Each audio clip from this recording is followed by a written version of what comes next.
Info.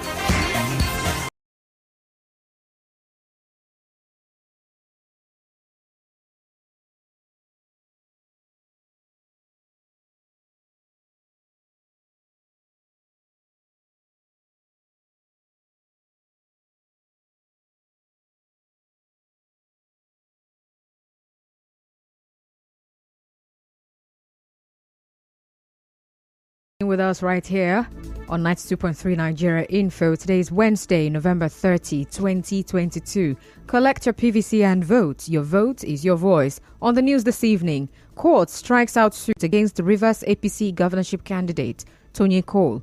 PDP debunks reports its governorship candidate, Sim Fubara, was arrested. Governor Wike welcomes complaints from medical doctors claiming unpaid entitlements.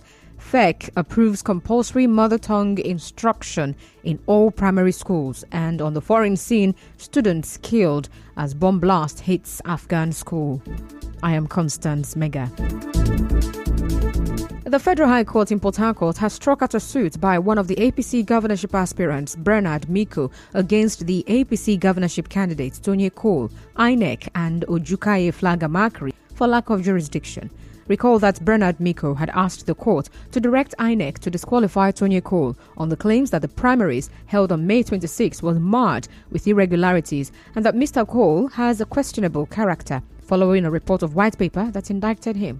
But presiding judge, Justice Ayua Phoebe, said the court lacks the jurisdiction to hear the suit on the grounds that Mr. Miko failed to exhaust all the internal mechanisms of the party before taking legal action. But Justice Phoebe, who described the suit as frivolous and abuse of court process, ruled that Bernard Miko failed to abide by his earlier oath of allegiance sworn to the APC, never to institute any legal action against the party. Well, one of the lawyers to the APC, Chinda Chizim, told newsmen the judgment shows that the judiciary is the last hope of the common man. Now, the court also agreed with us that the defendant sworn an oath to abide by the outcome of the primaries. Now that he will not, in the circumstances, the defendant is stopped from approbating and reprobating at the same time. So it was on this basis that the court dismissed the suit of the plaintiff. We are happy that we can proceed at the moment.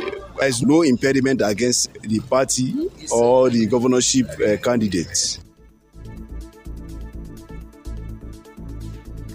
Well, on his part, Eli Ojiwa, lawyer to Bernard Miko, said he will reach out to his client on the next line of action. While reacting to this, the Rivers State APC Campaign Council says the judgment has further reinforced the principle that the party is supreme. Spokesperson for the Campaign Council, Sobeye Eli, in a statement said it is a victory for democracy and the rule of law. Well, Mr. Eli said the council is hopeful that all other previous decisions in cases against the APC governorship candidates, Tony Cole, and other APC candidates will be overturned by the Court of Appeal.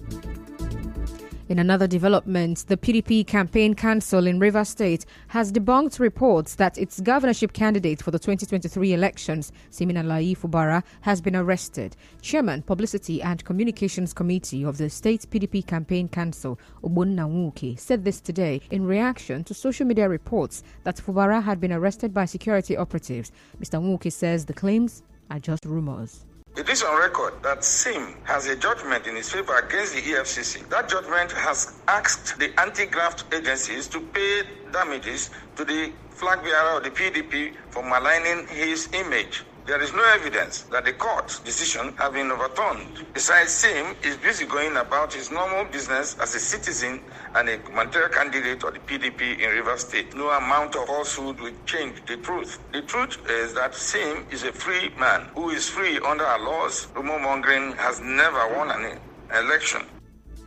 Away from that, Rivers State Governor Nyesom Wike says medical doctors on the payroll of the state government who may be claiming unpaid entitlements must defend such claims before him.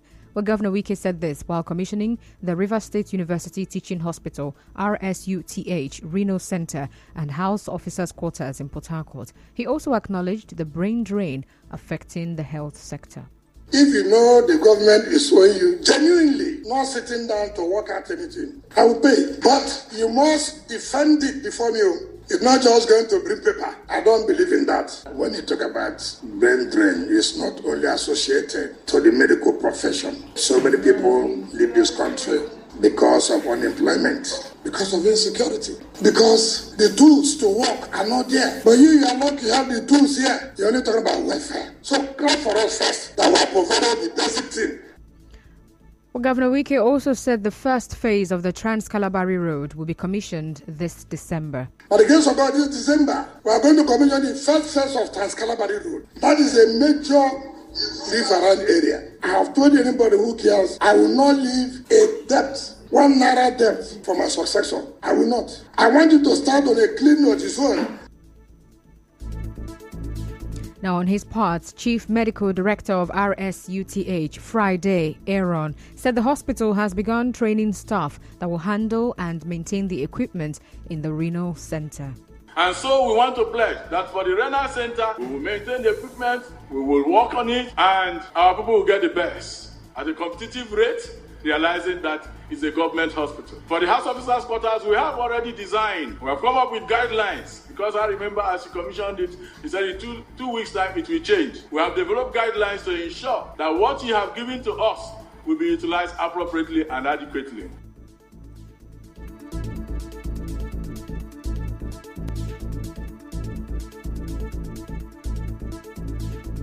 Well, Chairman, Nigerian Medical Association in Rivers State, Ebi Robinson, urged the House of Assembly to make laws to prevent frivolous marketing and sales of pharmaceutical products to reduce cases of renal failures in the state. University of Port Harcourt Teaching Hospital is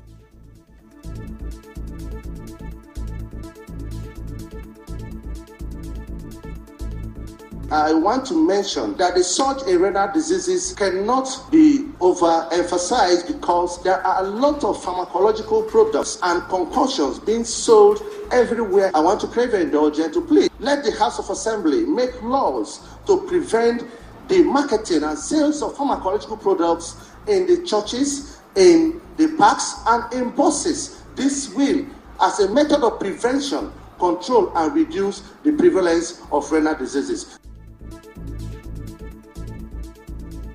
Moving on now, President, Association of Resident Doctors in UPTH, Precious Anonye, says UPTH has all it takes to handle all kinds of asthma cases.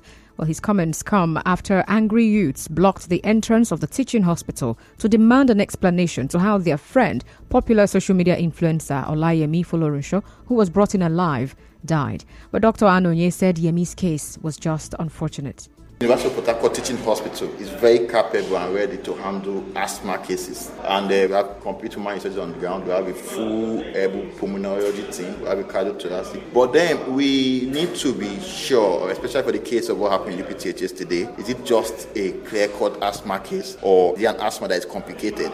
UPTH has what it takes to handle an asthmatic attack or what we call status asthmaticus. But for that of yesterday, we sympathize with the family and it could be a case of comorbidity, intracranial pressure together with asthma. Well, the 24-year-old social media influencer Olayemi, also known as Yemi the Plug, died yesterday from an asthma attack. He was a graduate of the University of Port Harcourt, preparing for the mandatory National Youth Service Corps, NYSC. Well, the management of UPTH has said it will investigate the matter. In the meantime, an epidemiologist with the Africa Centers for Disease Control, ACDC, Dr. Wari Numbere, says the intervention for a patient presumed dead in an emergency situation depends on how long the patient stopped breathing.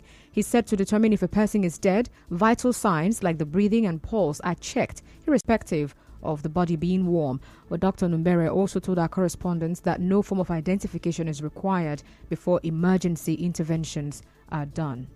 The person definitely would have come with someone. So they ask questions. What's his name? How old is he or she? Is the person a known asthmatic? Depending on the presentation the person comes with, we want to be sure of what you're doing, what medications you're giving. And then we listen to the chest to check. There are some things you hear and you might say, okay, this person is in some form of distress. However, we just manage first to relieve the person's respiratory distress. So maybe questions on history can be asked later to see if the person is dead. We check for the pulse, we check the person's pupils, heart rate, respiratory rate, and all of these things things put together will determine if the person is alive or dead.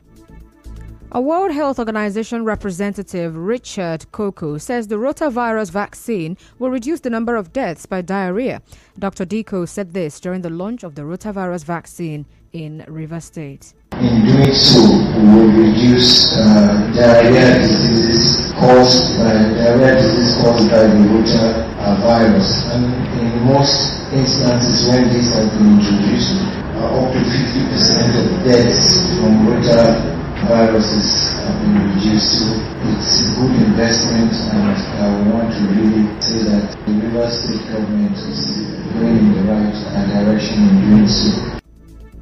Meanwhile, the representative of the Executive Director, National Primary Healthcare Development Agency, Ahmed Garba, also called on parents and caregivers to allow their children to get the vaccine. Recall that the federal government introduced the rotavirus vaccine into the existing routine immunization in August this year with the aim of reducing the fatalities from diarrhea caused by the virus. Still ahead, federal government blames state governors for rising poverty rate. Stay tuned.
Has approved a new national language policy. The policy makes the various mother tongues a compulsory medium of instruction from primary 1 to 6. While briefing State House correspondents, the Minister of Education, Adamu, who noted that the policy takes immediate effect, said the mother tongue to be used in each school will be the dominant language spoken by the community where it is located.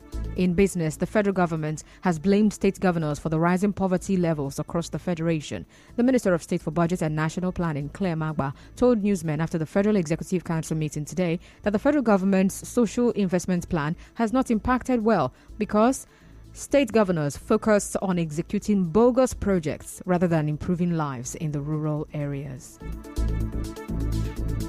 And now, we'll bring you news from around the world. At least 10 people have been killed after a bomb blast at a religious school in northern Afghanistan. A spokesperson for the Interior Ministry told the BBC that the blast left many more injured, but the death toll remains uncertain, while no group has claimed responsibility for the attack. Well, just before we go, another look at the highlights of the stories. On the news this evening, you heard that a court has struck out the suit against Rivers APC governorship candidate Tony Cole. The PDP has debunked a report that its governorship candidate Sim Fubara was arrested. Governor Nyesom Wike has welcomed complaints from medical doctors who are claiming unpaid entitlements. And the Federal Executive Council has approved compulsory mother tongue instruction in all primary schools. On the foreign scene, students have been killed as a bomb blast hits Afghan school. The news was edited by Martha Okere. Cloudy weather in Port Harcourt this evening. Collect your PVC and vote. Your vote is your voice. I'm Constance Mega. Thank you